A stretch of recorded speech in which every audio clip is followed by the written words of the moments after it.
인간 타락의 균일성과 보편성으로 인해 도무지 풀리지 않는 엄청난 불신앙의 어려움이 초래된 것입니다.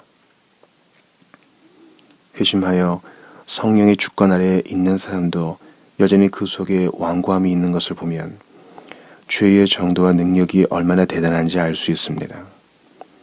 성공의 신앙 고백 제9조가 이 사실을 잘 말해줍니다.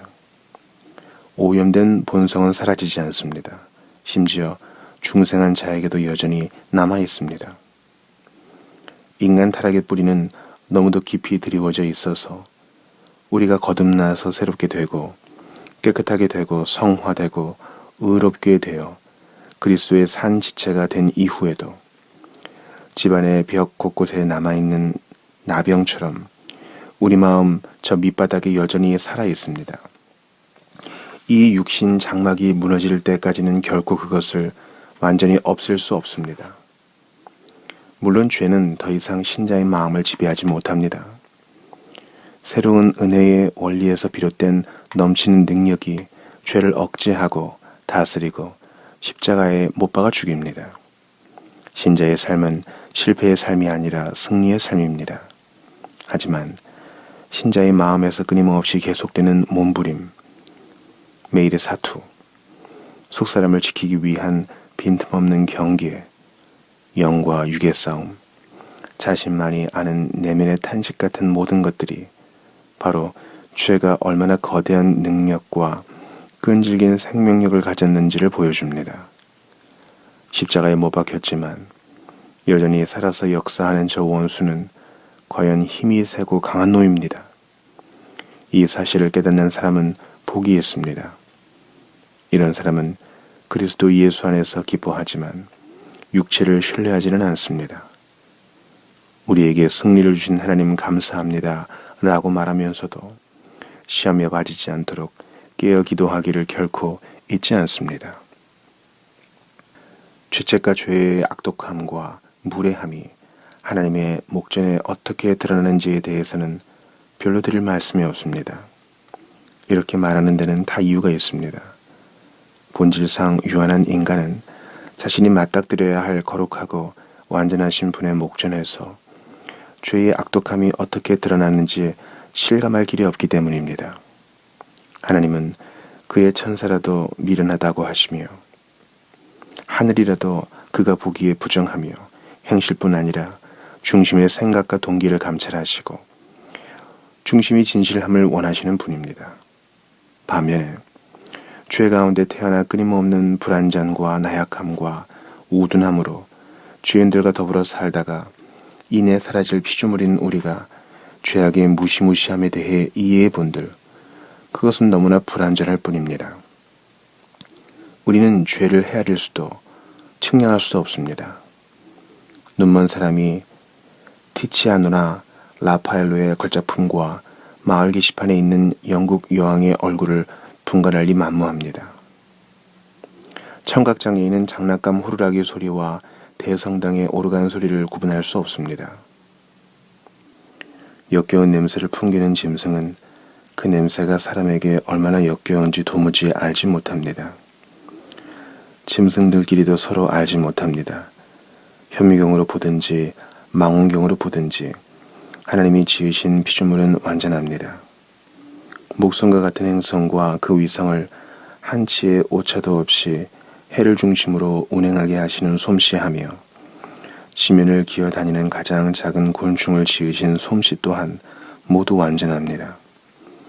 그 솜씨가 절대적으로 완전하신 하나님의 목전에 죄가 얼마나 악독한 것인지 타락한 인간은 이 사실을 분명히 마음에 새겨두어야 합니다.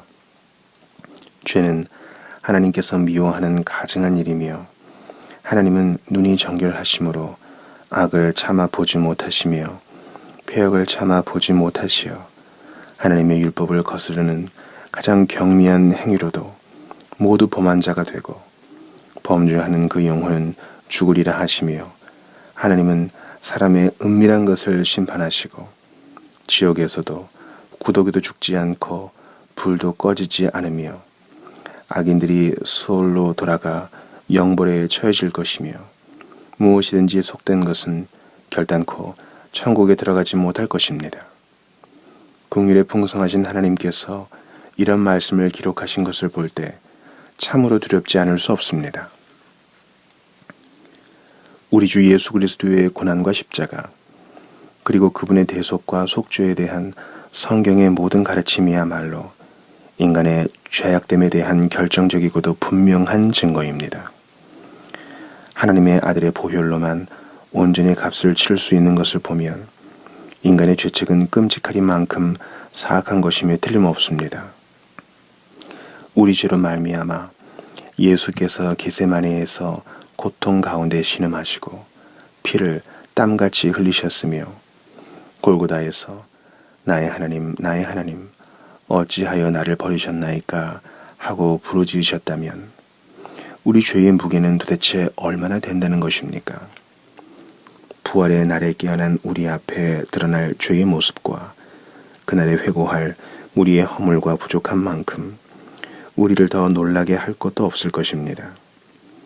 그리스도가 다시 오시는 그날에야 우리는 비로소 죄의 심히 죄악됨을 온전히 실감할 것입니다. 조지 위필드의 말대로 천국에서의 찬송은 하나님께서 행하신 일이 어찌 그리 크냐라는 감탄이 될 것입니다. 죄에 대해 살피고 있는 우리가 결코 간과해서는 안 될 한 가지가 더 남아 있습니다. 그것은 바로 죄의 기만성입니다. 이는 매우 중요한 부분입니다. 하지만 그 중요성에 비해 그리 주목받지 못하고 있습니다. 죄를 대할 때 우리는 실제 하나님의 목전에 드러난 죄의 모습보다 한사코 덜 심각하고 덜 위험한 것으로 보려고 합니다. 죄를 과소평가하여 변명하고 죄책을 경시하는 경향이 있습니다. 이것은 죄를 기만하는 것입니다. 이건 아주 사소한 죄일 뿐이야. 하나님은 자비로우신 분이야. 하나님은 사람이 실수한 것을 마음에 담아두시는 그런 옹졸한 분이 아니야.